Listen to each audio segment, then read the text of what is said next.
श्री सतगुरु राम सिंह सच्चे पातशाह जंतों ने छड़ाए यूथ का जमा श्री सतगुरु हरि सिंह जी सिमरिया टी ਲਈ ਮਰਾਇਆ सतगुरु प्रताप सिंह ਵੱਡੇ प्रताप वाले गाल खंदर जामी जिन्हें पद गुरु सुसो नाम बाणी का प्रवाह दिया चलाए सतगुरु जी सफाई होना सहाय गुरा के चार सब जाते पंच प्यारे 40 मोटे शहीद में सिद्धांत की कमाई पर ध्यान कर आपका नाम चितावे सतगुरु जी पातशाह आदि जरा पुरनहार जीवन तो भूषण पता है धर्म करो सिखी से दुआ बैगो को कहना मरिए पाचा भक्ति के धर्म बता महामनी का नाथ का संस्था से प्रकाश कर गौतम जी का को दूरदार कुर्सी की तेरा नाम के पेगो दुखी रही ना सतगुरु राम सिंह सच्चे पातशाह साडी प्रार्थना आपकी दे चरणा दी ग्रीन वा साडा धर्म सतगुरु राम सिंह सच्चे पातशाह ਦੀਆਂ ਪਿਆਰੀਆਂ ਸੰਗਤਾਂ ਇਕੱਤਰ ਹੋ ਕੇ ਆਪ ਜੀ ਦੇ ਨਾਮ ਦਾ ਸਰੂਪ ਗੀਤਾ ਆਪ ਜੀ ਦੇ ਦਰਸ਼ਨਾਂ ਦੇ ਹੈ कथा हो गया कृपा करके हृदय देव स्वामी सतगुरु राम सिंह सच्चे पातशाह आप दर करके सिख सेवक सरजीत सिंह जी खुर्शीदी मातलों चलान करते हैं सच्चे पातशाह उन्होंने जीवात्मा अपने चरणों में निवास बख्शना ਪਿੱਛੇ ਪਰਿਵਾਰ ਚ ਸੁਖ ਵਰਤਾਉਣੀ, ਭਾਣਾ ਮੰਨਣ ਦੀ ਸ਼ਕਤੀ ਬਖਸ਼ਣੀ ਸੱਚੇ ਪਾਤਸ਼ਾਹ। ਉਹਨਾਂ ਦੇ ਨਿਵਿਤ 2 ਸਧਾਰਨ ਪਾਠਾਂ ਦੇ ਭੋਗ ਪਾਏ ਗਏ ਨੇ। ਇੱਕ ਪਾਠ ਉਹਨਾਂ ਦੇ ਪਰਿਵਾਰ ਵੱਲੋਂ, ਇੱਕ ਪਾਠ ਸਾਧ ਸੰਗਤ ਵੱਲੋਂ। ਇਹਨਾਂ ਪਾਠਾਂ ਦਾ ਫਲ ਉਹਨਾਂ ਦੀ ਜੀਵਾਤਮਾ ਨੂੰ ਮਿਲੇ। ਇੱਕ ਪਾਠ ਕਸਨ ਸਿੰਘ ਜੀ ਨਿਵਿਤ ਬਰੇਣੇ ਦਾ, ਇੱਕ ਪਾਠ ਹਰਦੇਵ ਸਿੰਘ ਜੀ ਵੱਲੋਂ ਮਨੋਕਾਮਨਾ ਪੂਰਨ ਹੋਵੇ। ਬਸ ਕੱਟ ਕੁਲਾ ਪਹਿਲਾਂ ਬਖਸ਼ ਲੈਣਾ ਬਾਣੀ ਸੱਚਖੰਡ ਚਿੰਨ ਕਬਲਾ ਪ੍ਰਵਾਨ ਕਰੋ। ਆਈਆਂ ਸੰਗਤਾਂ ਦੀ ਹਾਜ਼ਰੀ ਦਾ ਪ੍ਰਵਾਨ ਕਰੋ। ਸਤਿਗੁਰੂ ਆਪ ਸਿੰਘ ਸੱਚੇ ਪਾਤਸ਼ਾਹ आपकी भेजिया रतन चौगला प्रसाद मुक्ति दे प्यार आप जी को भोग लगे।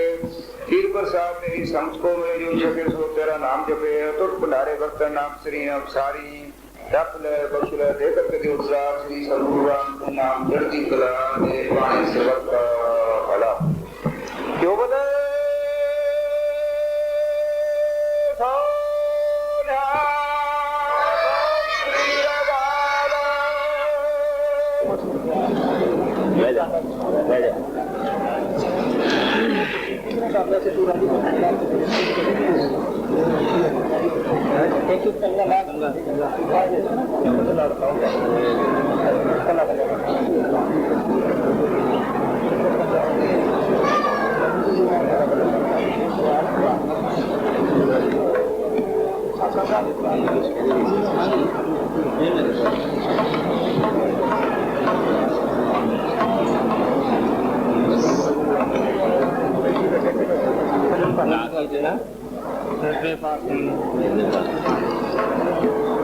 भाई का ध्यान रखना बहुत कोई लोड़ जो सच्चा बच्चा मिलता ही मिलता रहेगा।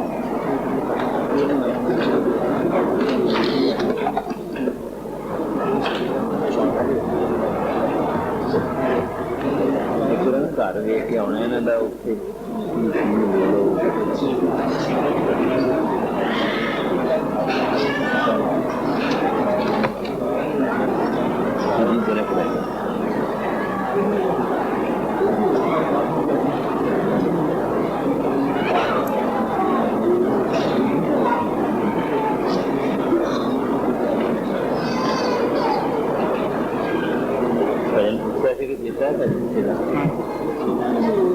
करना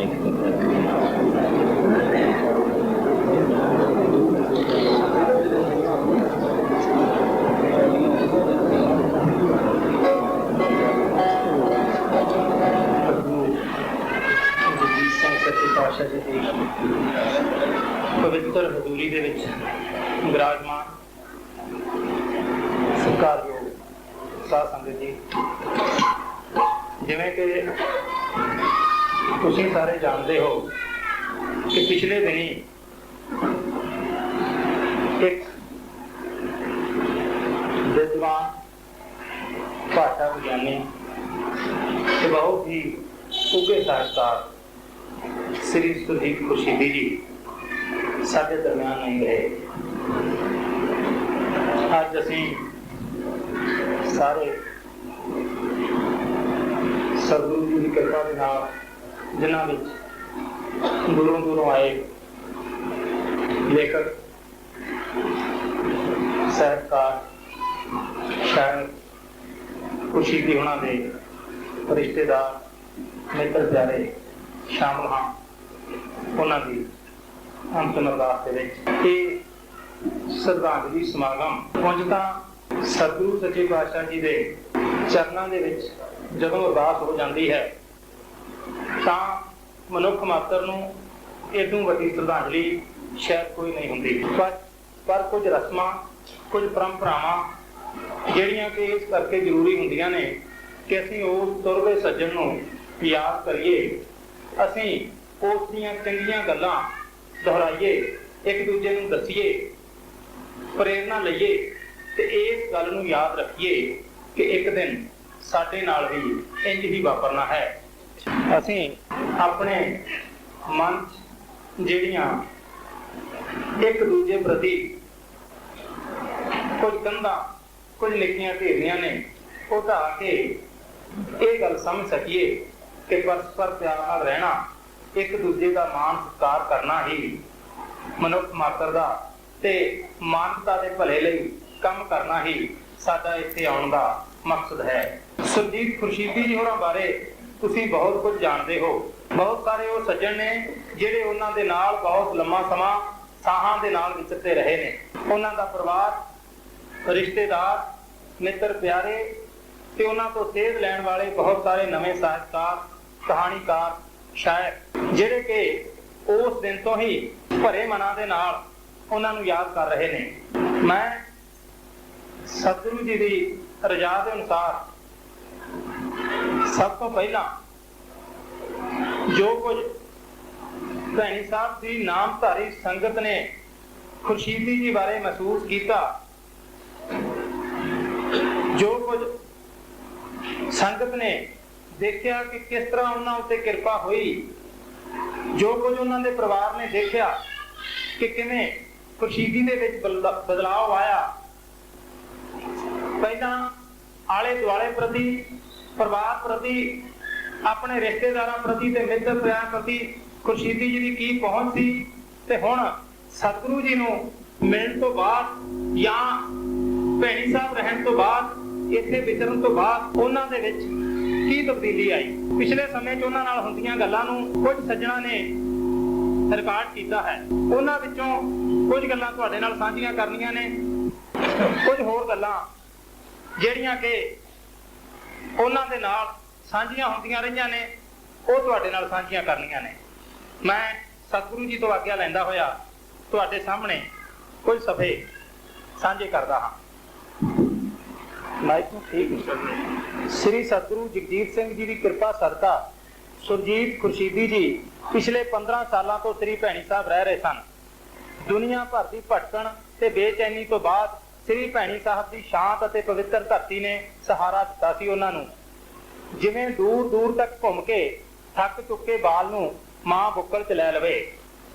ਨਾਮਧਾਰੀ ਮਾਂ ਬਾਪ ਦਾ ਇਹ ਪੁੱਤਰ ਬਹੁਤ ਚਿਰ ਪਹਿਲਾਂ ਦੁਨੀਆ ਦੇ ਮੇਲੇ 'ਚ ਗਵਾਚ ਗਿਆ ਸੀ।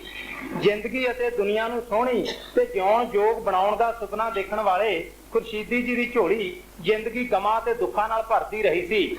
ਅੱਕੇ ਹੋਏ ਖੁਰਸ਼ੀਦੀ ਜੀ ਸਿਰਹਾਣੇ ਭਰੀ ਹੋਈ ਪਿਸਤੌਲ ਰੱਖਣ ਲੱਗੇ ਕਿ ਕਿਸੇ ਵੀ ਪਲ ਇਸ ਜ਼ਿੰਦਗੀ ਨੂੰ ਠੋਕਰ ਮਾਰ ਦੇਣੀ ਹੈ। ਪਰ ਧੰਨ ਸਤਿਗੁਰੂ ਜਗਜੀਤ ਸਿੰਘ ਜੀ ਜਿਨ੍ਹਾਂ ਗਵਾਚੇ ਹੋਏ ਪੁੱਤਰ ਨੂੰ ਲੱਭ ਲਿਆ ਅਤੇ ਪੂਰੇ ਮੋਹ ਅਤੇ ਮਾਣ ਨਾਲ ਸ੍ਰੀ ਭੈਣੀ ਸਾਹਿਬ ਜ਼ਿੰਮੇਵਾਰ ਥਾਂ ਤੇ ਲਿਆ ਬਿਠਾਇਆ। ਸ੍ਰੀ ਭੈਣੀ ਸਾਹਿਬ ਦੀ ਸਮੁੱਚੀ ਲਾਇਬ੍ਰੇਰੀ ਤੇ ਰੋਜ਼ਾਨਾ ਆਉਂਦੇ ਅਖਬਾਰ ਉਹਨਾਂ ਦੇ ਹਵਾਲੇ ਕਰ ਦਿੱਤੇ। ਸਾਹਿਤ ਨਾਲ ਸੰਬੰਧਿਤ ਹਰ ਗੱਲ ਵਿੱਚ ਉਹਨਾਂ ਦੀ ਰਾਏ ਲਈ ਜਾਣ ਲੱਗੀ। ਖੁਰਸ਼ੀਦੀ ਹੋਰਾਂ ਜੀਵਨ 'ਚ ਆਪਣੇ ਆਪ ਤੇ ਕੋਈ ਬੰਦਿਸ਼ ਨਹੀਂ ਲੱਗਣ ਦਿੱਤੀ। ਸਮਾਜ ਦੀਆਂ ਰੀਤਾਂ ਰਿਵਾਜਾਂ ਤੇ ਪਰੰਪਰਾਵਾਂ ਦੇ ਬੰਧਨ 'ਚ ਨਹੀਂ ਬੱਝੇ। ਉਹ ਜਿੱਥੇ ਵੀ ਰਹੇ ਉਹਨਾਂ ਉਹੀ ਕੀਤਾ ਜੋ ਉਹਨਾਂ ਨੂੰ ਠੀਕ ਲੱਗਿਆ। ਉਹ ਆਮ ਤੌਰ ਤੇ ਆਪਣੀ ਆਜ਼ਾਦ ਖਿਆਲੀ, ਦਰਵੇਸ਼ ਪੁਣੇ ਤੇ ਦਬੰਗ ਪੁਣੇ ਕਰਕੇ ਮਸ਼ਹੂਰ ਰਹੇ। ਮਿਲਟਰੀ ਡਿਸਪਲਿਨ ਦੀ ਸਖਤੀ ਵੀ ਖੁਰਸ਼ੀਦੀ ਜੀ ਦੇ ਕ੍ਰਾਂਤੀਕਾਰੀ ਅਤੇ ਆਜ਼ਾਦ ਵਿਚਾਰਾਂ ਨੂੰ ਆਪਣੀ ਗ੍ਰਿਫਤ ਵਿੱਚ ਨਹੀਂ ਲੈ ਸਕੀ। ਕਮਿਊਨਿਸਟ ਪਾਰਟੀ ਦਾ ਜਾਬਤਾ ਤੇ ਕਰੜੇ ਨਿਯਮ ਉਹਨਾਂ ਦੀ ਆਲੋਚਨਾਤਮਕ ਦ੍ਰਿਸ਼ਟੀ ਅਤੇ ਸਾਫ਼ ਸਪਸ਼ਟ ਕਹਿ ਦੇਣ ਦੀ ਜੁਰਤ ਵਿੱਚ ਵਿਘਨ ਨਹੀਂ ਪਾ ਸਕੇ। ਉਹਨਾਂ ਚਾਹੇ ਪੰਜਾਬ ਬੁੱਕ ਸੈਂਟਰ ਦੀ ਮੈਨੇਜਰੀ ਕੀਤੀ ਜਾਂ ਨਵਾਂ ਜ਼ਮਾਨਾ 'ਚ ਕੰਮ, ਕਦੇ ਵੀ ਆਪਣੀ ਮਰਜ਼ੀ ਜਾਂ ਅਸੂਲਾਂ ਦੇ ਖਿਲਾਫ ਹਾਲਾਤ ਨਾਲ ਸਮਝੌਤਾ ਨਹੀਂ ਕੀਤਾ। ਉਹਨਾਂ ਕਦੇ ਕਿਸੇ ਦੀ ਚਾਪਲੂਸੀ ਨਹੀਂ ਕੀਤੀ। ਇਹੀ ਕਾਰਨ ਹਨ ਕਿ ਉਹ ਕਿਸੇ ਥਾਂ ਵੀ ਬਹੁਤਾ ਚਿਰ ਟਿਕ ਨਹੀਂ ਸਕੇ, ਪਰ ਸ੍ਰੀ ਭੈਣੀ ਸਾਹਿਬ ਵਿਖੇ ਉਹ ਲੰਮਾ ਸਮਾਂ ਰਹੇ। ਸਤਿਗੁਰੂ ਜੀ ਦੇ ਚਰਨਾਂ ਨਾਲ ਖੁਰਸ਼ੀਦੀ ਜੀ ਦੀ ਆਖਰੀ ਦਮ ਤੀਕ ਨਿਭੀ। ਇੱਥੇ ਇਸ ਤਰ੍ਹਾਂ ਨਿਭ ਜਾਣ ਪਿੱਛੇ ਜਿੱਥੇ ਉਹਨਾਂ ਦੀ ਸੁਹਿਰਦਤਾ ਸਾਫ਼ ਗੋਈ ਤੇ ਸਤਿਗੁਰੂ ਜੀ ਨਾਲ ਪਿਆਰ ਇੱਕ ਕਾਰਨ ਹੈ, ਤਾਂ ਦੂਜਾ ਵੱਡਾ ਕਾਰਨ ਸਤਿਗੁਰੂ ਜਗਜੀਤ ਸਿੰਘ ਜੀ ਦੀ ਵਿਲੱਖਣ ਸ਼ਖਸੀਅਤ ਵਿਚਲੇ ਅਲੌਕਿਕ ਗੁਣ ਵੀ ਹਨ। ਸਤਿਗੁਰੂ ਜੀ ਦੀ ਸ਼ਖਸੀਅਤ ਵਿਚਲੀ ਬੇਥਾਂ ਸਹਿਣਸ਼ੀਲਤਾ, ਅਸਧਾਰਨ ਨਿਰਮਾਣਤਾ ਤੇ ਅੰਤਾਂ ਦੇ ਪਿਆਰ ਨਾਲ ਭਰੇ ਹਿਰਦੇ ਦੀ ਵਿਸ਼ਾਲਤਾ ਹੀ ਖੁਰਸ਼ੀਦੀ ਜੀ ਵਰਗੇ ਇਨਸਾਨਾਂ ਨੂੰ ਮੋਹ ਪਾਸ਼ ਵਿੱਚ ਬੰਨ੍ਹ ਸਕਦੀ ਹੈ। ਖੁਰਸ਼ੀਦੀ ਜੀ ਵਰਗੇ ਮਨੁੱਖ ਦਰਿਆਵਾਂ ਵਰਗੇ ਹੁੰਦੇ ਹਨ ਜਿਨ੍ਹਾਂ ਦੇ ਵਹਿਣ ਅਮੋੜ ਹੁੰਦੇ ਹਨ, ਬਹੁਤ ਕੁਝ ਨਾਲ ਵਹਾ ਕੇ ਲੈ ਜਾਣ ਵਾਲੇ। ਪਰ ਦਰਿਆ ਨੂੰ ਜੇ ਦੋਹਾਂ ਪਾਸਿਆਂ ਤੋਂ ਚੰਗੀ ਤਰ੍ਹਾਂ ਬੰਨ੍ਹ ਨਾ ਬੰਨਿਆ ਜਾਵੇ, ਉਸ ਦੇ ਪਾਣੀਆਂ ਨੂੰ ਕਾਬੂ ਵਿੱਚ ਨਾ ਕੀਤਾ ਜਾਵੇ, ਤਾਂ ਉਸ ਦੀ ਉਮਰ ਲੰਬੀ ਨਹੀਂ ਹੋ ਸਕਦੀ। ਉਸ ਦਾ ਪਾਣੀ ਇੱਧਰ ਉੱਧਰ ਅਜਾਈਂ ਖਿੰਡ ਜਾਵੇਗਾ ਤੇ ਬਹੁਤ ਛੇਤੀ ਦਰਿਆ ਦਾ ਅੰਤ ਹੋ ਜਾਵੇਗਾ। ਉਂਝ ਵੀ ਉਹੀ ਪਾਣੀ ਜਿਹੜਾ ਜੀਵਨ ਬਖਸ਼ਦਾ ਹੈ, ਵਣ ਤ੍ਰਿਣ ਪ੍ਰਾਣੀ ਸਭ ਨੂੰ ਨਵੀਂ ਨਰੋਈ ਜ਼ਿੰਦਗੀ ਦਿੰਦਾ ਹੈ, ਬੇਬਹਾਰਾ ਹੋ ਜਾਣ ਤੇ ਹਰੀਆਂ ਭਰੀਆਂ ਫਸਲਾਂ ਤਬਾਹ ਕਰ ਦਿੰਦਾ ਹੈ, ਘਰ ਉਜਾੜ ਦਿੰਦਾ ਹੈ ਤੇ ਹਜ਼ਾਰਾਂ ਜਾਨਾਂ ਲੈ ਲੈਂਦਾ ਹੈ। ਉਦੋਂ ਉਹੀ ਲੋਕ ਜਿਹੜੇ ਦਰਿਆਵਾਂ ਦੀ ਪੂਜਾ ਕਰਦੇ ਨੇ ਉਹ ਦਰਿਆ ਨੂੰ ਬੁਰਾ ਭਲਾ ਕਹਿੰਦੇ ਤੇ ਗਾਲੀ ਗਲੋਚ ਕਰਦੇ ਨੇ। ਸੋ ਜਿਵੇਂ ਸਿਆਣੇ ਇੰਜੀਨੀਅਰ ਦਰਿਆ ਨੂੰ ਬੰਨ ਮਾਰ ਕੇ ਉਹਦੀ ਉਮਰ ਲੰਬੀ ਕਰ ਦਿੰਦੇ ਨੇ, ਉਹਦੇ ਪਾਣੀਆਂ ਨੂੰ ਲੋਕ ਭਲਾਈ ਲਈ ਵਰਤ ਕੇ ਦਰਿਆ ਦੀ ਮਹੱਤਤਾ ਤੇ ਸ਼ੋਭਾ ਵਧਾਉਂਦੇ ਨੇ, ਉਵੇਂ ਹੀ ਸਤਿਗੁਰੂ ਜਗਜੀਤ ਸਿੰਘ ਜੀ ਸਮਰੱਥਾਵਾਨ ਮਨੁੱਖਾਂ ਦੀ ਸਮਰੱਥਾ ਨੂੰ ਵਿਕਾਸ ਮੁਖੀ ਤੇ ਹਾਂ ਪੱਖੀ ਬਣਾ ਦਿੰਦੇ ਨੇ। ਸਤਿਗੁਰੂ ਜੀ ਮਨੁੱਖ ਅੰਦਰਲੀਆਂ ਸੰਭਾਵਨਾਵਾਂ ਨੂੰ ਪਛਾਣ ਕੇ ਉਸ ਦੀ ਸ਼ਕਤੀ ਤੇ ਕਲਾ ਨੂੰ ਨਿਸ਼ਾਨੇ ਵੱਲ ਸੇਧਿਤ ਕਰ ਦਿੰਦੇ ਨੇ। ਜਦੋਂ ਮਨੁੱਖ ਦੇ ਗੁਣ ਦੀ ਕਦਰ ਪੈਂਦੀ ਹੈ, ਆਸ ਤੋਂ ਵੀ ਵੱਧ ਮਾਣ ਸਤਿਕਾਰ ਮਿਲਦਾ ਹੈ ਤਾਂ ਕੰਮ ਪ੍ਰਤੀ ਉਸ ਦਾ ਉਤਸ਼ਾਹ ਵੱਧਦਾ ਹੈ ਤੇ ਜ਼ਿੰਦਗੀ ਜਿਉਣ ਨੂੰ ਜੀ ਕਰਦਾ ਹੈ। ਖੁਰਸ਼ੀਦੀ ਜੀ ਨਾਲ ਵੀ ਇੰਜ ਹੀ ਹੋਇਆ ਸੀ। ਉਹਨਾਂ ਵੱਖੋ ਵੱਖਰੇ ਥਾਵਾਂ ਤੇ ਰਹਿੰਦਿਆਂ ਜ਼ਿੰਦਗੀ ਨੂੰ ਸੋਹਣੀ ਬਣਾਉਣ ਲਈ ਲੱਗਦੇ ਨਾਅਰੇ ਵੇਖੇ ਤੇ ਸੁਣੇ ਸਨ ਕਿ ਉਹ ਸਿਰਫ ਨਾਅਰੇ ਹੀ ਸਨ, ਪਰ ਸ੍ਰੀ ਭੈਣੀ ਸਾਹਿਬ ਆ ਕੇ ਉਹਨਾਂ ਨੇ ਮਹਿਸੂਸ ਕੀਤਾ ਕਿ ਇੱਥੇ ਨਾਅਰੇ ਨਹੀਂ ਹਨ, ਅਡੰਬਰ ਨਹੀਂ ਹੈ। ਸਤਿਗੁਰੂ ਜਗਜੀਤ ਸਿੰਘ ਜੀ ਜੀਵਨ ਨੂੰ ਸੋਹਣਾ ਬਣਾਉਣ ਲਈ ਬੜੀ ਹੀ ਸਹਿਜਤਾ ਨਾਲ ਕਰਮਸ਼ੀਲ ਹਨ, ਬਿਨਾਂ ਕਿਸੇ ਵੀ ਰੌਲੇ ਰੱਪੇ ਤੋਂ। ਇਸ ਗੱਲ ਨੇ ਖੁਰਸ਼ੀਦੀ ਜੀ ਨੂੰ ਮੋਹ ਲਿਆ ਕਿ ਉਹ ਸਤਿਗੁਰੂ ਜੀ ਦੇ ਹੋ ਕੇ ਰਹਿ ਗਏ। ਜ਼ਿੰਦਗੀ ਦਾ ਬਹੁਤ ਵੱਡਾ ਹਿੱਸਾ ਗੁਜ਼ਰ ਜਾਣ ਤੇ ਵੀ, ਬਹੁ ਭਾਂਤੀ ਰੰਗ ਤਮਾਸ਼ੇ ਦੇਖ ਕੇ ਵੀ ਅਤੇ ਭਿੰਨ ਭਿੰਨ ਤਜਰਬੇ ਕਰਨ ਪਿੱਛੋਂ ਵੀ ਖੁਰਸ਼ੀਦੀ ਜੀ ਨੂੰ ਜਿਨ੍ਹਾਂ ਗੱਲਾਂ ਦੀ ਸਮਝ ਨਹੀਂ ਸੀ ਆਈ, ਸਤਿਗੁਰੂ ਜੀ ਕੋਲ ਰਹਿੰਦਿਆਂ ਉਹ ਸਹਿਜੇ ਹੀ ਸਮਝ ਆ ਗਈਆਂ। ਜੀਵਨ ਦੇ ਅੰਤਲੇ ਪੜਾਅ ਤੇ ਪਹੁੰਚ ਕੇ ਖੁਰਸ਼ੀਦੀ ਜੀ ਨੇ ਕਿਹਾ, ਮੁਸਲਮਾਨ ਧਰਮ ਵਿੱਚ ਸ਼ਾਇਰੀ ਨੂੰ ਜੁਜੇ ਪੈਗੰਬਰੀ ਕਿਹਾ ਜਾਂਦਾ ਹੈ। ਮਤਲਬ ਕਿ ਸ਼ਾਇਰ ਪੈਗੰਬਰ ਤਾਂ ਨਹੀਂ ਹੁੰਦਾ, ਪਰ ਪੈਗੰਬਰ ਦਾ ਇੱਕ ਹਿੱਸਾ ਹੁੰਦਾ ਹੈ। ਮੈਂ ਲਗਾਤਾਰ ਸੋਚਦਾ ਰਿਹਾ ਹਾਂ ਕਿ ਮੈਂ ਆਖਰ ਕਿਸ ਦਾ ਹਿੱਸਾ ਹਾਂ, ਮੇਰਾ ਸਰੋਤ ਕੀ ਹੈ। ਇਸ ਦੀ ਸਮਝ ਮੈਨੂੰ ਹੁਣ ਆਈ ਹੈ। ਸਾਡਾ ਕਲਾ ਦੇ ਦਰਿਆਵਾਂ, ਨਦੀਆਂ, ਝਰਨਿਆਂ ਜਾਂ ਆਬਸ਼ਾਰਾਂ ਦਾ ਸਰੋਤ ਕਲਾ ਦਾ ਕੋਈ ਵੱਡਾ ਪਰਬਤ, ਕੋਈ ਹਿਮਾਲਾ ਹੈ। ਮੈਂ ਮਹਿਸੂਸ ਕੀਤਾ ਹੈ ਕਿ ਸਾਡੇ ਵਿੱਚ ਵਗਦਾ ਕਲਾਵਾਂ ਦਾ ਪਾਣੀ ਸਤਿਗੁਰੂ ਜੀ ਦੀ ਅੰਦਰਲੀ ਕਲਾ ਦੇ ਅਮੁੱਕ ਖਜ਼ਾਨੇ ਦਾ ਹਿੱਸਾ ਮਾਤਰ ਹੈ। ਹੁਣ ਮੈਨੂੰ ਇਹ ਮੰਨਣ 'ਚ ਵੀ ਕੋਈ ਝਿਜਕ ਨਹੀਂ ਕਿ ਅੱਜ ਤੱਕ ਮੈਂ ਮੌਤ ਤੋਂ ਡਰਦਾ ਰਿਹਾ ਹਾਂ ਤੇ ਪੋਜ਼ ਇਹ ਕਰਦਾ ਰਿਹਾ ਹਾਂ ਕਿ ਮੈਂ ਮੌਤ ਤੋਂ ਨਹੀਂ ਡਰਦਾ। ਅਸਲ ਵਿੱਚ ਜਿਵੇਂ ਮੈਂ ਜ਼ਿੰਦਗੀ ਦੇ ਹੋਰ ਬਹੁਤ ਸਾਰੇ ਪੱਖਾਂ ਪ੍ਰਤੀ ਸਹਿਜ ਹੋਇਆ ਹਾਂ, ਮੌਤ ਲਈ ਵੀ ਹੁਣ ਸਹਿਜ ਹੋਇਆ ਹਾਂ। ਰੱਬ ਬਾਰੇ ਮੇਰੇ ਉਹੀ ਵਿਚਾਰ ਨੇ ਜੋ ਸਨ, ਪਰ ਸਤਿਗੁਰੂ ਜਗਜੀਤ ਸਿੰਘ ਜੀ ਪਾਸ ਰਹਿਣ ਅਤੇ ਵਿਚਰਨ ਪਿੱਛੋਂ ਮੈਂ ਅਨੁਭਵ ਕੀਤਾ ਹੈ ਕਿ ਮੇਰੇ ਹੋਣ ਦਾ ਸਰੋਤ ਸਤਿਗੁਰੂ ਜੀ ਨੇ। ਤੇ ਮੈਂ ਇਸ ਅਹਿਸਾਸ ਨੂੰ ਵੀ ਬੜੀ ਸ਼ਿੱਦਤ ਨਾਲ ਅਨੁਭਵ ਕਰਦਾ ਹਾਂ ਕਿ ਜਿਵੇਂ ਮੈਂ ਹਿਮਾਲਾ ਪਰਬਤ ਚੋਂ ਨਿਕਲਿਆ ਦਰਿਆ ਹਾਂ, ਉਵੇਂ ਇੱਕ ਦਿਨ ਮੈਂ ਸਮੁੰਦਰ 'ਚ ਸਮਾ ਜਾਣਾ ਹੈ। ਉਹ ਸਮੁੰਦਰ ਮੈਨੂੰ ਆਪਣੇ 'ਚ ਸਮਾ ਲੈਣ ਲਈ ਬਾਹਾਂ ਫੈਲਾ ਕੇ ਮੁਸਕਰਾ ਰਿਹਾ ਹੈ। ਇਸ ਅਨੁਭਵ ਨਾਲ ਮੇਰਾ ਮਰਨ ਕਾਲ ਦਾ ਤਰਾਸ ਜਾਂਦਾ ਰਿਹਾ ਹੈ ਤੇ ਮੈਂ ਸਹਿਜ ਹੋ ਸਕਿਆ ਹਾਂ। ਉਹ ਹਿਮਾਲਾ ਪਰਬਤ ਤੇ ਸਮੁੰਦਰ ਸਤਿਗੁਰੂ ਜੀ ਹਨ, ਹੋਰ ਕੋਈ ਨਹੀਂ। ਇਹ ਦਾਰਸ਼ਨਿਕ ਗੱਲਾਂ ਖੁਰਸ਼ੀਦੀ ਜੀ ਦੀਆਂ ਕਹੀਆਂ ਹੋਈਆਂ ਹਨ। ਸੱਚਮੁੱਚ ਖੁਰਸ਼ੀਦੀ ਜੀ ਦੇ ਅੰਦਰ ਕਰਾਮਾਤੀ ਢੰਗ ਨਾਲ ਤਬਦੀਲੀ ਆਈ ਸੀ। ਅੱਖੜ, ਬੇਲਿਹਾਜ਼, ਬੁਰੀ ਤਰ੍ਹਾਂ ਨਾਲ ਨਾਸਤਕ ਤੇ ਖਿੰਡੇ ਪੁੰਡੇ ਖੁਰਸ਼ੀਦੀ ਜੀ ਨਰਮ, ਕੋਮਲ, ਸ਼ਾਂਤ ਚਿੱਤ ਤੇ ਆਸਤਕ ਹੋ ਗਏ ਸਨ। ਉਹ ਖੁਦ ਮੋਹੇ ਗਏ ਸਨ ਤੇ ਦੂਜਿਆਂ ਨੂੰ ਮੋਹਣ ਲੱਗੇ ਸਨ। ਇਹ ਇੱਕ ਹੈਰਾਨਕੁਨ ਬਦਲਾਅ ਸੀ। ਜਿਸ ਖੁਰਸ਼ੀਦੀ ਨੇ ਮਿਲਟਰੀ ਡਿਸਪਲਿਨ ਦੀਆਂ ਧੱਜੀਆਂ ਉਡਾਈਆਂ ਸਨ, ਜਿਸਨੇ ਸਮਾਜੀ ਤੇ ਪਰਿਵਾਰਕ ਰਿਸ਼ਤਿਆਂ ਅੰਦਰਲੇ ਅਨੁਸ਼ਾਸਨ ਨੂੰ ਨਹੀਂ ਮੰਨਿਆ ਸੀ, ਜਿਸਨੇ ਪਾਰਟੀ ਜ਼ਾਬਤੇ ਦੀ ਪਰਵਾਹ ਨਹੀਂ ਕੀਤੀ ਸੀ, ਜਿਸਨੇ ਕੋਈ ਵੀ ਬੰਧਨ ਤੇ ਪਰਹੇਜ਼ ਆਪਣੇ ਤੇ ਲਾਗੂ ਨਹੀਂ ਹੋਣ ਦਿੱਤਾ ਸੀ, ਉਹੀ ਖੁਰਸ਼ੀਦੀ ਜੀ ਸਤਿਗੁਰੂ ਜੀ ਦੇ ਪਿਆਰ ਸੂਤਰ 'ਚ ਅਜਿਹੇ ਵੱਜੇ ਕਿ ਮੋਹ ਦੀਆਂ ਸਾਰੀਆਂ ਰਸਮਾਂ ਤੇ ਪਿਆਰ ਦੀਆਂ ਸਭ ਰੀਤਾਂ ਨਿਭਾਉਣ ਲੱਗ ਪਏ। ਸ਼ਰਾਬ ਉਹਨਾਂ ਦੀ ਵੱਡੀ ਕਮਜ਼ੋਰੀ ਸੀ, ਉਹਨਾਂ ਉਹ ਵੀ ਛੱਡ ਦਿੱਤੀ। ਜਿਹੜਾ ਵੀ ਨਸ਼ਾ ਜਾਂ ਗੱਲ ਸਤਿਗੁਰੂ ਜੀ ਨੂੰ ਚੰਗੀ ਨਹੀਂ ਸੀ ਲੱਗਦੀ, ਉਹਨਾਂ ਤਿਆਗ ਦਿੱਤੀ। ਸਾਰੀ ਉਮਰ ਪਰਿਵਾਰ ਅਤੇ ਰਿਸ਼ਤੇਦਾਰਾਂ ਤੋਂ ਪਾਸਾ ਵੱਟਦੇ ਰਹੇ, ਹੁਣ ਪਰਿਵਾਰ 'ਚ ਪੂਰੀ ਦਿਲਚਸਪੀ ਲੈਣ ਲੱਗੇ। ਸਤਿਗੁਰੂ ਜੀ ਦੀ ਕਿਰਪਾ ਨਾਲ ਕੋਟ ਗੰਗੂ ਰਾਏ ਵਿਖੇ ਸਥਿਤ ਆਪਣੇ ਘਰ ਨੂੰ ਨਵੇਂ ਸਿਰਿਓਂ ਸੰਵਾਰਨ ਤੇ ਸਜਾਉਣ ਲੱਗ ਪਏ। ਛੋਟੀ ਧੀ ਨੂੰ ਡਾਕਟਰੀ ਕਰਵਾਈ, ਉਹਦਾ ਵਿਆਹ ਕੀਤਾ, ਮੁੰਡੇ ਦਾ ਲਾਇਸੈਂਸ ਬਣਵਾਇਆ, ਨੌਕਰੀ ਲਵਾਈ, ਰਿਸ਼ਤੇਦਾਰਾਂ ਦੇ ਮਰਨੇ ਪਰਨੇ ਤੇ ਵਿਆਹਾਂ 'ਚ ਸ਼ਾਮਲ ਹੋਣ ਲੱਗੇ। ਆਪਣੇ ਪੋਤੇ ਦੇ ਭਵਿੱਖ ਬਾਰੇ ਚਿੰਤਾਤੁਰ ਰਹਿਣ ਲੱਗੇ। ਹੁਣ ਘਰੋਂ ਬਾਹਰ ਰਤਾ ਦੇਰ ਹੋਣ ਉੱਤੇ ਕਹਿਣ ਲੱਗਦੇ, ਮੈਨੂੰ ਘਰ ਪਹੁੰਚਾਓ ਬਈ, ਘਰ ਮੇਰੀ ਪਤਨੀ ਬਲਵੰਤ ਉਡੀਕਦੀ ਹੋਊ, ਮੈਂ ਪੋਤੇ ਨਾਲ ਖੇਡਣਾ ਜਾ ਕੇ। ਇਹ ਸਭ ਗੱਲਾਂ ਜ਼ਿੰਦਗੀ ਨਾਲ ਜੁੜਨ ਦੀਆਂ ਨਿਸ਼ਾਨੀਆਂ ਹਨ ਤੇ ਸੁਭਾਅ 'ਚ ਆਈ ਤਬਦੀਲੀ ਦੀਆਂ ਵੀ। ਪਹਿਲਾਂ ਕਦੇ ਉਹ ਆਪਣੇ ਕੰਮ ਨੂੰ ਛੁਪਵਾਉਣ ਅਤੇ ਲੋਕਾਂ ਤੱਕ ਪਹੁੰਚਾਉਣ ਲਈ ਗੰਭੀਰ ਨਹੀਂ ਸਨ ਹੋਏ, ਪਰ ਹੁਣ ਉਹਨਾਂ ਨਿੱਠ ਕੇ ਕੰਮ ਕਰਨਾ ਸ਼ੁਰੂ ਕੀਤਾ। ਤਾਰਾ ਭਾਸ਼ਾ ਵਿਗਿਆਨ ਦੀ ਝੋਲੀ ਵਿੱਚ ਬਹੁਮੁੱਲੀਆਂ 2 ਕਿਤਾਬਾਂ ਜਗਜੀਤ ਕੋਸ਼ ਅਤੇ ਸ਼ਬਦ ਲੀਲਾ ਪਾਈਆਂ। ਉਮਰ ਭਰ ਦੀ ਸਾਧਨਾ ਨਾਲ ਤਿਆਰ ਕੀਤੇ ਕੋਸ਼ ਦਾ ਨਾਂ ਜਗਜੀਤ ਕੋਸ਼ ਰੱਖਣਾ ਖੁਰਸ਼ੀਦੀ ਹੋਰਾਂ ਦੀ ਸਤਿਗੁਰੂ ਜੀ ਪ੍ਰਤੀ ਅਥਾਹ ਸ਼ਰਧਾ ਅਤੇ ਪਿਆਰ ਦਾ ਸਬੂਤ ਹੈ। ਇੱਕ ਖਰੜਾ ਆਓ ਵਧੀਆ ਪੰਜਾਬੀ ਲਿਖੀਏ ਤਿਆਰ ਪਿਆ ਹੈ ਬੱਚਿਆਂ ਵਾਸਤੇ। ਤਾਰਾ ਵਿਗਿਆਨ ਦੀ ਜਾਣਕਾਰੀ ਨਾਲ ਭਰਪੂਰ ਨਾਵਲ ਚੰਦ ਧਰਤੀ ਤੇ ਉਤਰੇਗਾ ਲਿਖ ਰਹੇ ਸਨ। ਨਾਲੋਂ ਨਾਲ ਹਰ ਹਫ਼ਤੇ ਹਰ ਮਹੀਨੇ ਅਖਬਾਰਾਂ ਰਸਾਲਿਆਂ 'ਚ ਕਾਲਮ ਤੇ ਲੇਖ ਲਿਖਦੇ ਸਨ। ਇਸ ਸਾਰੇ ਕਾਸੇ ਲਈ ਖੁਰਸ਼ੀਦੀ ਜੀ ਸਤਿਗੁਰੂ ਜੀ ਦਾ ਸ਼ੁਕਰੀਆ ਅਦਾ ਕਰਿਆ ਕਰਦੇ ਸਨ। ਸਤਿਗੁਰੂ ਜੀ ਵੀ ਕੋਈ ਥੋੜਾ ਖਿਆਲ ਨਹੀਂ ਸਨ ਰੱਖਦੇ ਉਹਨਾਂ ਦਾ। ਦੌਰੇ ਤੋਂ ਆਉਂਦਿਆਂ ਹੀ ਦਰਸ਼ਨ ਦੇਣ ਜਾਂਦੇ। ਬਾਹਰ ਜਾਣ ਸਮੇਂ ਸੰਤ ਦਿਆਲ ਸਿੰਘ ਹੋਰਾਂ ਨੂੰ ਖੁਰਸ਼ੀਦੀ ਜੀ ਦਾ ਖਿਆਲ ਰੱਖਣ ਦੀ ਤਾਕੀਦ ਕਰ ਜਾਂਦੇ। ਆਉਂਦਿਆਂ ਹਰਪਾਲ ਸਿੰਘ ਸੇਵਕ ਨੂੰ ਉਹਨਾਂ ਦਾ ਪਤਾ ਸੁਰ ਲੈਣ ਲਈ ਹੁਕਮ ਕਰਦੇ। ਇਹਨਾਂ ਦੀ ਸਰੀਰਕ ਸਾਂਭ ਸੰਭਾਲ ਡਾਕਟਰ ਇਸ਼ਪਾਲ ਤੋਂ ਅਤੇ ਲੁਧਿਆਣੇ ਦੇ ਵੱਡੇ ਹਸਪਤਾਲਾਂ ਵਿੱਚੋਂ ਕਰਵਾਉਂਦੇ ਰਹੇ। ਸੰਤ ਤਰਸੇਮ ਸਿੰਘ ਲੁਧਿਆਣੇ ਤੋਂ ਆ ਕੇ ਉਚੇਚੇ ਤੌਰ ਤੇ ਬੈਠ ਕੇ ਹਾਲ ਚਾਲ ਪੁੱਛਿਆ ਕਰਦੇ ਸਨ। ਅੱਜ ਕੱਲ੍ਹ ਖੁਰਸ਼ੀਦੀ ਜੀ ਨੂੰ ਸਤਿਗੁਰੂ ਜੀ ਦੀ ਕਿਰਪਾ ਨਾਲ ਉਹਨਾਂ ਨਾਮਧਾਰੀ ਵਿਦਵਾਨਾਂ ਵਿੱਚ ਰੱਖਿਆ ਹੋਇਆ ਸੀ ਜਿਨ੍ਹਾਂ ਦਾ ਨਾਮ ਬੜੀ ਇੱਜ਼ਤ ਨਾਲ ਲਿਆ ਜਾਂਦਾ ਹੈ। ਬਹੁਤ ਹੀ ਖੂਬਸੂਰਤ ਢੰਗ ਨਾਲ ਬਣੇ ਹੋਏ ਹਵਾਦਾਰ ਆਧੁਨਿਕ ਸਹੂਲਤਾਂ ਵਾਲੇ ਆਸ਼ਰਮ ਵਿੱਚ ਰਹਿ ਰਹੀਆਂ ਨੇ ਮਾਣਯੋਗ ਹਸਤੀਆਂ। ਜਿਨ੍ਹਾਂ ਵਿੱਚ ਪੰਥ ਰਤਨ ਮਾਸਟਰ ਨਿਹਾਲ ਸਿੰਘ ਜੀ ਵੀ ਨੇ, ਬਾਲਾਸਰ ਤੋਂ ਬਜ਼ੁਰਗ ਰਾਗੀ ਤਾਰਾ ਸਿੰਘ ਜੀ ਵੀ ਨੇ, ਹਰਿਦੁਆਰ ਦੇ ਮਹਾਨ ਪੰਡਤ ਸੰਤ ਦਾਸ ਜੀ ਵੀ ਨੇ, ਜਥੇਦਾਰ ਸੇਵਾ ਸਿੰਘ ਜੀ ਵੀ ਨੇ। ਸਤਿਗੁਰੂ ਜੀ ਦੇ ਹੁਕਮ ਅਨੁਸਾਰ ਬਿਰਧਸ਼ਾਲਾ ਦੇ ਨਿਸ਼ਕਾਮ ਸੇਵਕ ਗੁਰਦੇਵ ਸਿੰਘ ਦਾ ਪੁੱਤਰ ਮੇਜਰ ਸਿੰਘ ਆਪਣੀ ਘਰਵਾਲੀ ਬਲਵਿੰਦਰ ਕੌਰ ਤੇ ਦੋਹਾਂ ਬੱਚਿਆਂ ਨਾਲ ਇਹਨਾਂ ਵਿਦਵਾਨਾਂ ਦੀ ਸੇਵਾ ਵਿੱਚ 24 ਘੰਟੇ ਹਾਜ਼ਰ ਰਹਿੰਦਾ ਹੈ। ਇਸ ਡੇਰੇ ਵੱਲ ਜਾਣਾ ਤੇ ਇਹਨਾਂ ਸ਼ਖਸੀਅਤਾਂ ਕੋਲ ਕੁਝ ਸਮਾਂ ਬੈਠ ਕੇ ਆਉਣਾ ਇੰਜ ਲੱਗਦਾ ਹੈ ਕਿ ਜਿਵੇਂ ਕਿਸੇ ਵਿਸ਼ਵ ਵਿਦਿਆਲੇ 'ਚ ਚੱਕਰ ਲਾ ਕੇ ਮੁੜੇ ਹੋਈਏ। ਇੱਥੋਂ ਜਦੋਂ ਕੋਈ ਖੁਰਸ਼ੀਦੀ ਜੀ ਨੂੰ ਮਿਲ ਕੇ ਆਉਂਦਾ ਤਾਂ ਉਹਨਾਂ ਵੱਲੋਂ ਦੱਸੇ ਨਵੇਂ ਅਨੁਭਵਾਂ ਅਤੇ ਅਹਿਸਾਸਾਂ ਦੇ ਸੰਦਰਭ ਵਿੱਚ ਬਾਗੋ ਬਾਗ ਹੋਇਆ ਉਹ ਇਹੀ ਆਖਦਾ, ਵਾਹ ਖੁਰਸ਼ੀਦੀ ਜੀ ਵਾਹ। ਸੁਰਜੀਤ ਖੁਰਸ਼ੀਦੀ ਜੀ ਅੱਜ ਤੋਂ 70-80 ਸਾਲ ਪਹਿਲਾਂ ਟਿੱਬਿਆਂ ਨਾਲ ਘਿਰੇ ਇੱਕ ਪਛੜੇ ਪਿੰਡ ਤਖਰਾਂ ਵਿੱਚ ਅਰਜਨ ਸਿੰਘ ਨਾਮਧਾਰੀ ਦੇ ਘਰ ਪੈਦਾ ਹੋਏ। ਉਹਨਾਂ ਦੀ ਇੱਕ ਭੈਣ ਤੇ ਭਣਵਈਆ ਅੰਡੇਮਾਨ ਨਿਕੋਬਾਰ ਰਹਿੰਦੇ ਸਨ ਨੌਕਰੀ ਦੇ ਸਿਲਸਿਲੇ ਵਿੱਚ। ਇਉਂ ਬਚਪਨ ਵਿੱਚ ਹੀ ਆਪਣੀ ਭੈਣ ਕੋਲ ਕਾਲੇ ਪਾਣੀ ਚਲੇ ਗਏ। ਉੱਥੇ ਉਹਨਾਂ ਨੂੰ ਦੀਵਾਨ ਸਿੰਘ ਕਾਲੇ ਪਾਣੀ ਦਾ ਆਸ਼ੀਰਵਾਦ ਪ੍ਰਾਪਤ ਹੋਇਆ। ਉਹਨਾਂ ਦੇ ਲੜਕੇ ਮਹਿੰਦਰ ਦੇ ਹਮਜਮਾਤੀ ਸਨ। ਓਪਰੀ ਧਰਤੀ ਤੇ ਓਪਰੇ ਲੋਕਾਂ ਵਿੱਚ ਰਹਿਣ ਨੇ ਉਹਨਾਂ ਦੀ ਬਚਪਨ ਦੀ ਸੰਵੇਦਨਾ ਨੂੰ ਪਿੰਡ ਅਤੇ ਘਰਦਿਆਂ ਤੋਂ ਦੂਰ ਰਹਿਣ ਵਾਲੀ ਇੱਕ ਅਣਜਾਣੀ ਉਦਾਸੀ ਬਖਸ਼ ਦਿੱਤੀ। ਇਸ ਉਦਾਸੀ ਨੇ ਅਤੇ ਦੀਵਾਨ ਸਿੰਘ ਕਾਲੇ ਪਾਣੀ ਹੋਰਾਂ ਦੀ ਸ਼ਖਸੀਅਤ ਦੇ ਪ੍ਰਭਾਵ ਨੇ ਬਾਅਦ ਵਿੱਚ ਉਹਨਾਂ ਦੇ ਲੇਖਕ ਬਣਨ ਵਿੱਚ ਬੜੀ ਮਦਦ ਕੀਤੀ। ਪਹਿਲੀਆਂ 3 ਜਮਾਤਾਂ ਉੱਥੋਂ ਪੜ੍ਹ ਕੇ ਉਹ ਪਿੰਡ ਆ ਗਏ ਅਤੇ ਮਾਛੀਵਾੜੇ ਤੋਂ ਮੈਟ੍ਰਿਕ ਕਰਕੇ ਫੌਜ ਵਿੱਚ ਭਰਤੀ ਹੋ ਗਏ। ਫੌਜ ਦੌਰਾਨ ਹੀ ਉਹਨਾਂ BA ਕੀਤੀ। ਉਹਨਾਂ ਸਮਿਆਂ ਵਿੱਚ ਆਲੇ ਦੁਆਲੇ ਦੇ 10 ਪਿੰਡਾਂ ਦੇ ਪਹਿਲੇ ਗ੍ਰੈਜੂਏਟ ਸਨ। ਫੌਜ ਉਹਨਾਂ ਦੇ ਖੁੱਲੇ ਡੁੱਲੇ ਵਿਚਾਰਾਂ ਨੂੰ ਰਾਸ ਨਾ ਆਈ। ਉਂਝ ਵੀ ਉਦੋਂ ਤੱਕ ਸਮਾਜਵਾਦੀ ਇਨਕਲਾਬੀ ਧਾਰਾ ਦਾ ਜਾਗ ਲੱਗ ਚੁੱਕਾ ਸੀ। ਫੌਜ ਵਿੱਚ ਕਮਿਸ਼ਨ ਲੈ ਕੇ ਕਰਨਲ ਜਨਰਲ ਬਣਨ ਦੀ ਥਾਂ ਉਹ ਕਿਸਾਨਾਂ ਮਜ਼ਦੂਰਾਂ 'ਚ ਕੰਮ ਕਰਨ ਲੱਗੇ। ਉਹ ਦੌਰ ਹੀ ਅਜਿਹਾ ਸੀ ਕਿ ਜਦੋਂ ਲੱਗਦਾ ਸੀ ਕਿ ਕੱਲ ਜਿਹੜਾ ਸੂਰਜ ਚੜ੍ਹੇਗਾ ਉਹ ਇਨਕਲਾਬ ਦਾ ਸੂਰਜ ਹੋਵੇਗਾ। ਉਹਨਾਂ ਦਿਨਾਂ ਵਿੱਚ ਹੋਰ ਹਜ਼ਾਰਾਂ ਲੱਖਾਂ ਲੋਕਾਂ ਵਾਂਗੂ ਖੁਰਸ਼ੀਦੀ ਜੀ ਵੀ ਸਰੀਰਕ ਅਤੇ ਮਾਨਸਿਕ ਤੌਰ ਉੱਤੇ ਸਮਾਜਵਾਦ ਲਿਆਉਣ ਲਈ ਪੂਰੇ ਉਤਸ਼ਾਹ ਨਾਲ ਜੁਟੇ ਹੋਏ ਸਨ।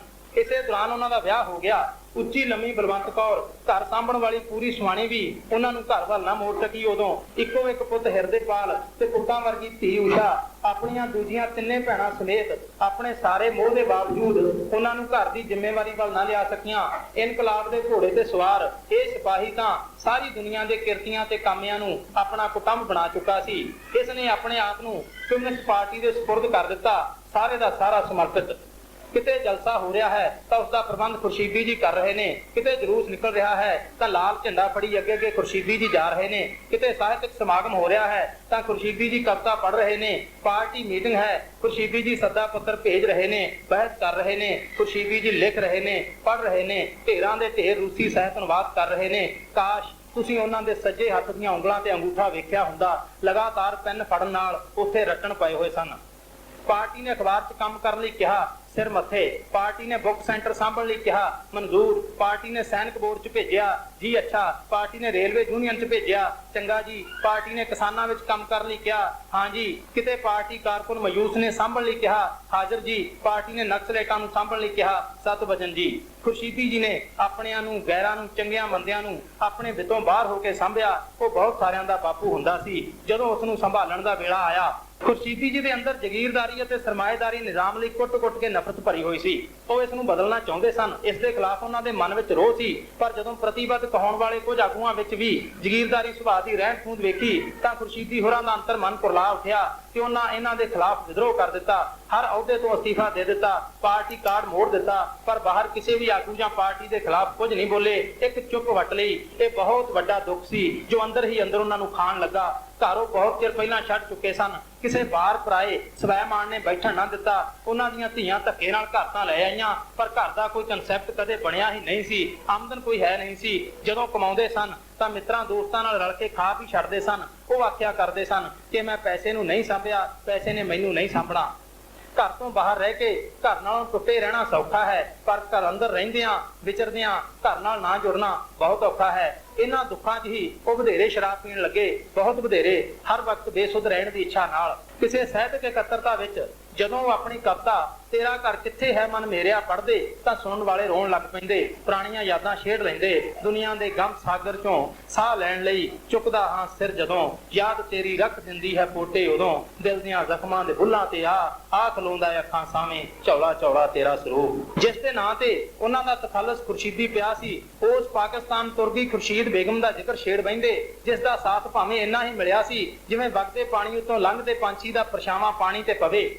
ਕਈ ਵਾਰ ਮਨ ਦੇ ਦੁੱਖ ਕਿਉਂ ਇਹ ਸ਼ੇਰ ਸੁਣਾਉਂਦੇ, ਹੁਣ ਤਾਂ ਸਾਨੂੰ ਦੱਸਦੇ ਰਹਿਬਰ ਮੰਜ਼ਿਲ ਦਾ ਕੁਝ ਅਤਾ ਪਤਾ, ਹੁਣ ਤਾਂ ਸਾਨੂੰ ਚਲਦੇ ਚਲਦੇ ਇੱਕ ਜ਼ਮਾਨਾ ਬੀਤ ਗਿਆ। ਕਦੇ ਖੁਦਦਾਰੀ ਦੀ ਬੁਲੰਦੀ ਤੇ ਖਲੋ ਕੇ ਇਹ ਸ਼ੇਰ ਮਾਣ ਨਾਲ ਪੜ੍ਹਦੇ, ਪੇਟ ਦੇ ਹੁਕਮ ਤੇ ਸਿਰ ਨਾ ਝੁਕਾਇਆ ਕਦੇ, ਤਰਸ ਆਇਆ ਪਰ ਖੁਦ ਤੇ ਨਾ ਆਇਆ ਕਦੇ। ਉਹ ਪਾਰਟੀ ਵਿੱਚੋਂ ਆ ਗਏ ਤਾਂ ਇਸ ਇਲਾਕੇ ਦੇ ਸਾਹਿਤਕਾਰਾਂ ਆਪਣੇ ਧੰਨ ਭਾਗ ਸਮਝੇ। ਰਾਮਪੁਰ, ਸਮਰਾਲਾ, ਖੰਨਾ, ਨੀਲੋਂ, ਮਾਛੀਵਾੜਾ, ਲੁਧਿਆਣਾ, ਜਗਰਾਵਾਂ, ਮੁੱਲਾਂਪੁਰ, ਮਲੇਰਕੋਟਲਾ ਸਭੋ ਥਾਵਾਂ ਦੇ ਸਾਹਿਤਕਾਰ ਉਹਨਾਂ ਤੋਂ ਆਸ਼ੀਰਵਾਦ ਅਤੇ ਸਲਾਹ ਲੈਣ ਲੱਗੇ। ਮਹਿਫਲਾਂ ਜੰਮਣ ਲੱਗੀਆਂ, ਕਦੇ ਦਰਿਆ ਕੰਢੇ, ਕਦੇ ਨਹਿਰ ਕਿਨਾਰੇ, ਕਦੇ ਕਿਸੇ ਬਾਗ ਵਿੱਚ। ਸਾਹਿਤਕਾਰ ਉਹਨਾਂ ਦੁਆਲੇ ਜੁੜ ਪੈਂਦੇ, ਦਾਰੂ ਭੇਟ ਕਰਦੇ, ਖੁਰਸ਼ੀਦੀ ਜੀ ਪੀਂਦੇ ਰਹਿੰਦੇ ਤੇ ਬੋਲਦੇ ਰਹਿੰਦੇ। ਜੀਵਨ ਬਾਰੇ, ਸਾਹਿਤ ਬਾਰੇ, ਰਾਜਨੀਤੀ ਬਾਰੇ, ਧਰਮ ਬਾਰੇ, ਆਰਥਿਕਤਾ ਬਾਰੇ, ਸੈਕਸ ਬਾਰੇ, ਰਿਸ਼ਤਿਆਂ ਬਾਰੇ, ਪਿਆਰ ਬਾਰੇ ਅਤੇ ਬ੍ਰਹਿਮੰਡ ਬਾਰੇ। ਹਰ ਗੱਲ ਸਾਫ਼ ਸਪਸ਼ਟ ਜਿਵੇਂ ਦਾਨਸ਼ਵਰ ਬੋਲਦੇ ਨੇ। ਪੈਗੰਬਰੀ ਸੁਰ ਉਹ ਦਿਮਾਗਾਂ ਤੋਂ ਧੁੰਦ ਲਾਉਂਦੇ ਚਲੇ ਜਾਂਦੇ। ਉਹ ਆਪਣੇ ਤਜਰਬੇ ਦੱਸਦੇ। ਉਹ ਬੜੀ ਹੀ ਸਹਿਜਤਾ ਨਾਲ ਵੱਡੇ ਵੱਡੇ ਸੱਚ ਸੁਣਨ ਵਾਲਿਆਂ ਦੇ ਦ੍ਰਿਸ਼ਟੀ ਗੋਚਰ ਕਰ ਦਿੰਦੇ। ਉਹ ਆਖਦੇ, ਜਿਹੜੀ ਗੱਲ ਤੁਸੀਂ ਦੁਸ਼ਮਣਾਂ ਤੋਂ ਲੁਕਾਉਣੀ ਚਾਹੁੰਦੇ ਹੋ ਉਹ ਦੋਸਤਾਂ ਤੋਂ ਲੁਕਾਵੋ, ਕਿਉਂਕਿ ਦੁਸ਼ਮਣ ਦੋਸਤਾਂ ਵਿੱਚੋਂ ਹੀ ਬਣਦੇ ਨੇ। ਉਹ ਆਖਦੇ, ਮਰਦ ਔਰਤ ਦੀ ਬਰਾਬਰੀ ਨਹੀਂ ਕਰ ਸਕਦਾ, ਔਰਤ ਮਹਾਨ ਹੈ। ਜਦੋਂ ਮਰਦ ਤੇ ਔਰਤ ਪਹਿਲੀ ਵਾਰ ਮਿਲਦੇ ਨੇ ਤਾਂ ਮਰਦ ਸੋਚਦਾ ਹੈ ਕਿ ਮੈਂ ਇਸ ਦਾ ਪਹਿਲਾ ਮਰਦ ਹੋਵਾਂ, ਪਰ ਔਰਤ ਸੋਚਦੀ ਹੈ ਕਿ ਮੈਂ ਇਸ ਦੀ ਆਖਰੀ ਔਰਤ ਹੋਵਾਂ। ਉਹ ਹੋਰ ਆਖਦੇ, ਕੰਮ ਕਰਨ ਵਾਲਾ ਚਾਪਲੂਸੀ ਨਹੀਂ ਕਰਦਾ ਤੇ ਚਾਪਲੂਸੀ ਕਰਨ ਵਾਲਾ ਕੰਮ ਨਹੀਂ ਕਰਦਾ। ਉਹ ਆਖਦੇ, ਪਿਆਰ ਦਾ ਸੁਭਾਅ ਅੱਗੇ ਵੱਲ ਜਾਣਾ ਹੈ, ਪਿੱਛੇ ਵੱਲ ਮੁੜਨਾ ਨਹੀਂ। ਇੱਕ ਆਦਮੀ ਜਿੰਨਾ ਪਿਆਰ ਆਪਣੇ ਪੁੱਤਰ ਨੂੰ ਕਰਦਾ ਹੈ ਉਹਨਾਂ ਆਪਣੇ ਪਿਤਾ ਨੂੰ ਨਹੀਂ ਕਰਦਾ। ਪਤਾ ਨਹੀਂ ਇਸ ਤਰ੍ਹਾਂ ਦੇ ਕਿੰਨੇ ਨੀਤੀ ਵਚਨ ਸਧਾਰਨ ਰੂਪ 'ਚ ਹੀ ਕਰ ਜਾਂਦੇ। ਰਾਤ ਵਧਣ ਲੱਗਦੀ, ਸਰੋਤੇ ਘਰੋਂ ਘਰੀ ਜਾਣ ਲੱਗਦੇ, ਖੁਰਸ਼ੀਦੀ ਹੋਰੀ ਉਦਾਸ ਹੋਣ ਲੱਗਦੇ ਕਿ ਕਿੱਥੇ ਜਾਣ। ਆਪਣੀ ਕਵਿਤਾ ਦੁਹਰਾਉਂਦੇ, ਤੇਰਾ ਘਰ ਕਿੱਥੇ ਹੈ ਮਨ ਮੇਰਿਆ। ਫਿਰ ਅਜਾਇਬ ਚਿੱਤਰਕਾਰ ਦਾ ਸ਼ੇਰ ਪੜ੍ਹਦੇ, ਆਪਣਾ ਘਰ ਫਿਰ ਆਪਣਾ ਘਰ ਹੈ, ਆਪਣੇ ਘਰ ਜਾਣਾ ਤਾਂ ਹੈ। ਤੇ ਸਾਡੇ ਵਿੱਚੋਂ ਕੋਈ ਉਹਨਾਂ ਨੂੰ ਕੋਟ ਗੰਗੂਰਾ ਛੱਡਣ ਤੁਰ ਪੈਂਦਾ। ਘਰ ਦੇ ਗੇਟ ਮੂਹਰੇ ਉਹ ਛੱਡਣਾ ਇਹਦੇ ਗਲ ਲੱਗ ਰੋਣ ਲੱਗ ਪੈਂਦੇ। ਮਰ ਜਾਣ ਦੀਆਂ ਗੱਲਾਂ ਕਰਦੇ, ਹੋਰ ਸ਼ਰਾਬ ਪੀਂਦੇ ਤੇ ਬੇਸੁੱਧ ਹੋ ਕੇ ਪੈ ਜਾਂਦੇ।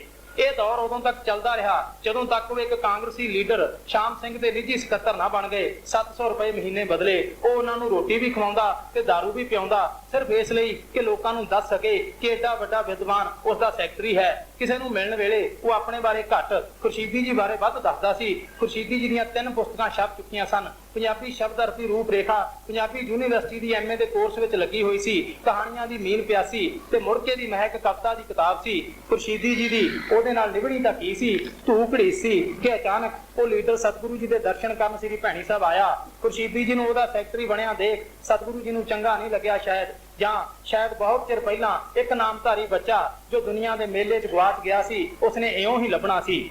ਸਤਿਗੁਰੂ ਜੀ ਸ਼ਾਮ ਸਿੰਘ ਨੂੰ ਹੁਕਮ ਕੀਤਾ, ਖੁਰਸ਼ੀਦੀ ਜੀ ਤੇਰੇ ਨਾਲ ਨਹੀਂ ਜਾਣਗੇ। ਉਸਨੇ ਕੀ ਆਖਣਾ ਸੀ? ਫਿਰ ਖੁਰਸ਼ੀਦੀ ਜੀ ਨੂੰ ਹੁਕਮ ਕੀਤਾ, ਸਾਡੇ ਕੋਲ ਰਹੋ, 7 ਵਚਨ ਜੀ। ਪਰ ਖੁਰਸ਼ੀਦੀ ਜੀ ਨੇ ਆਪਣੀ ਦਾੜੀ ਅਤੇ ਸਿਰ ਦੇ ਵਾਲਾਂ ਵੱਲ ਇਸ਼ਾਰਾ ਕੀਤਾ। ਸਾਨੂੰ ਪਤਾ ਹੈ, ਇਹ ਵੀ ਪਤਾ ਹੈ। ਸਤਿਗੁਰੂ ਜੀ ਨੇ ਸੱਜੇ ਹੱਥ ਦੇ ਅੰਗੂਠੇ ਨੂੰ ਬੁੱਲਾਂ ਨਾਲ ਛੁਹਾ ਸ਼ਰਾਬ ਬਾਰੇ ਸਮਝਾਇਆ ਤੇ ਬਚਨ ਕੀਤਾ, ਪਰ ਤੁਸੀਂ ਭਲੇ ਆਦਮੀ ਹੋ, ਛੱਡ ਦਿਓਗੇ। ਉਸ ਦਿਨ ਹੁਕਮ ਤਾਂ ਮੁਖਾਰਬਿੰਦ ਤੋਂ ਕੀਤਾ, ਪਰ ਨੇਤਰਾਂ ਰਾਹੀਂ ਅਜਿਹੀ ਮਿਹਰ ਕੀਤੀ ਕਿ ਉਹ ਦਿਨ ਤੇ ਆਹ ਦਿਨ ਖੁਰਸ਼ੀਦੀ ਜੀ ਸਤਿਗੁਰਾਂ ਦੇ ਹੋ ਗਏ। ਇੱਕ ਬੇਚੈਨ ਰੂਹ ਨੂੰ ਜਿਵੇਂ ਅਸ਼ੋਪਲੇ ਜਿਹੇ ਚੈਨ ਮਿਲ ਗਿਆ, ਜੈਸੇ ਬਿਮਾਰ ਕੋ ਬੇਵਜ੍ਹਾ ਕਰਾਰ ਆ ਜਾਏ। ਖੁਰਸ਼ੀਦੀ ਜੀ ਪੂਰੇ ਹੋ ਗਏ ਨੇ। ਇਹ ਸੁਣਦਿਆਂ ਕਈਆਂ ਦੇ ਮਨ 'ਚ ਸਵਾਲ ਉੱਠਿਆ ਕਿ ਉਹ ਅਧੂਰੇ ਸਨ। ਸਵਾਲ ਤਾਂ ਇਹ ਵੀ ਪੈਦਾ ਹੋਇਆ ਕਿ ਕਿਸੇ ਦੇ ਪੂਰਾ ਹੋ ਜਾਣ ਉੱਤੇ ਅਫਸੋਸ ਪ੍ਰਗਟ ਕਰੀਏ ਜਾਂ ਤਸੱਲੀ। ਇਹ ਸਵਾਲ ਉਹਨਾਂ ਜ਼ਿਹਨਾਂ 'ਚ ਉੱਠੇ ਜਿਨ੍ਹਾਂ 'ਚ ਖੁਰਸ਼ੀਦੀ ਸੋਚ ਤੇ ਦ੍ਰਿਸ਼ਟੀ ਸਾਹ ਲੈ ਰਹੀ ਹੈ। ਜੋ ਜ਼ਿਹਨ ਖੁਰਸ਼ੀਦੀ ਨੁਮਾ ਹੋ ਜਾਂਦਾ ਹੈ ਉਸ ਵਿੱਚ ਸਵਾਲ ਦਰ ਸਵਾਲ ਉੱਠਦੇ ਰਹਿੰਦੇ ਨੇ। ਖੁਰਸ਼ੀਦੀ ਨੁਮਾ ਜ਼ਿਹਨ ਸੰਤੁਸ਼ਟੀ, ਚੈਨ ਤੇ ਸ਼ਾਂਤੀ ਜਿਹੇ ਸ਼ਬਦਾਂ ਤੋਂ ਉਹਨਾਂ ਚਰਨ ਭਿੱਜ ਰਹਿੰਦੇ ਨੇ ਜਿਨ੍ਹਾਂ ਚਿਰ ਸਤਿਗੁਰੂ ਜਗਜੀਤ ਸਿੰਘ ਜੀ ਦੇ ਪਵਿੱਤਰ ਸੰਪਰਕ ਵਿੱਚ ਨਾ ਆਉਣ। ਸਮਾਜੀ ਹਾਲਤਾਂ ਦੇ ਚੱਕਰਵਿਊ ਉਹਨਾਂ ਨੂੰ ਉਲਝਾਈ ਰੱਖਦੇ ਨੇ, ਭਾਵੇਂ ਕਿ ਉਹ ਆਪਣੇ ਬਲਬੂਤੇ ਸਵਾਲਾਂ ਤੇ ਵਿਚਾਰਾਂ ਦੇ ਬਾਣਾਂ ਨਾਲ ਇਹਨਾਂ ਚੱਕਰਵਿਊਆਂ ਨੂੰ ਭੇਦਣ ਲਈ ਨਿਰੰਤਰ ਕਿਰਿਆਸ਼ੀਲ ਰਹਿੰਦੇ ਨੇ। ਅਜਿਹੇ ਮਨੁੱਖ ਚਾਹੇ ਉਹ ਸਾਹਿਤਕਾਰ ਹੋਣ ਜਾਂ ਕਲਾਕਾਰ ਖੁਦ ਕਿਰਤ ਕਰਿਆ ਕਰਦੇ ਹਨ ਤੇ ਕਿਰਤੀਆਂ ਵਾਲੇ ਪਾਸੇ ਖੜਦੇ ਹਨ। ਸਾਨੂੰ ਇਸ ਗੱਲ ਦਾ ਮਾਣ ਹੈ ਕਿ ਸਤਿਗੁਰੂ ਜਗਜੀਤ ਸਿੰਘ ਜੀ ਕਿਰਤ ਕਰਨ ਵਾਲਿਆਂ ਨੂੰ ਹੱਦੋਂ ਵੱਧ ਪਿਆਰ ਕਰਦੇ ਹਨ। ਸਤਿਗੁਰੂ ਜੀ ਸਾਡੇ ਸਿਰ ਤੇ ਹੱਥ ਰੱਖਣ, ਅਸੀਂ ਖੁਰਸ਼ੀਦੀ ਹੋਰਾਂ ਦੇ ਵਿੱਢੇ ਹੋਏ ਸਾਹਿਤਕ ਕਾਰਜ ਨੂੰ ਅਗਾਂਹ ਤੋਰੀਏ। ਸਤਿਗੁਰੂ ਜਗਜੀਤ ਸਿੰਘ ਜੀ ਦੇ ਨਿਵਾਜੇ ਹੋਏ ਪਿਆਰੇ ਲੋਕ ਪੱਖੀ ਸਾਹਿਤਕਾਰ ਸੁਰਜੀਤ ਖੁਰਸ਼ੀਦੀ ਜੀ ਨੂੰ ਇਹੀ ਸੱਚੀ ਸ਼ਰਧਾਂਜਲੀ ਹੋਵੇਗੀ। ਧੰਨਵਾਦ। ਸਾਹਿਤ ਨਾਮਧਾਰੀ ਸੰਗਤ, ਗੁਰਦੁਆਰਾ ਸ੍ਰੀ ਭੈਣੀ ਸਾਹਿਬ। ਧੰਨਵਾਦ ਜੀ।